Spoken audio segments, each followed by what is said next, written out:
शेतकऱ्यांचं संपावर जाण्याची मोहीम आता महाराष्ट्रामध्ये पसरत असल्याचं दिसतंय। कारण पुणतांब्यानंतर आता नांदेड जिल्ह्यातल्या अर्धापूरमधल्या शेतकऱ्यांनी संपावर जायचा इशारा दिलाय।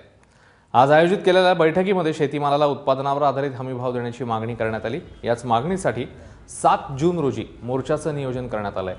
मागणी पूर्ण न झाल्यास गावोगावी आंदोलन पसरवून संपावर जाण्याचा इशाराही शेतकऱ्यांनी दिला।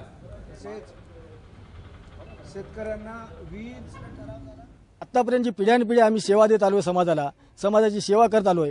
समाजातल्या इतर पांढरपेशा लोकांनी त्यांच्या कातऱ्याचे जोडे करून जरी आमच्या पायात घातले तर उपकार फिटणार नाही, तेवढे उपकार या समाजावर आमचे आहेत।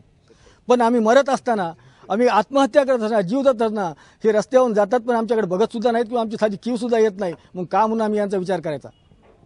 तर या ठिकाणी आम्हाला जेवढं लागतं, आमच्या कुटुंबाला जेवढं लागतं तेवढंच आम्ही पिकवू। किंबहुना जर जास्त पिकवलं तर आम्ही साठवून ठेवू आणि ही विपणन व्यवस्था मोडीत काढून आम्ही आमची आंतरप्रवाही विपणन व्यवस्था तयार करू, जिथे दलालाची गरज पडणार नाही किंवा शासनाची पडणार नाही। संपावर जाण्याचं कारणच हे आहे की आम्ही जे काही देतो, सोने जरी आम्ही दिलं बाजारामध्ये आणलं तर ते 10 रुपये तोळा होईल, अशी अवस्था या देशातली आहे, या इथल्या धोरणातली आहे। त्याच्यामुळं लोकांना न देणंच बरं।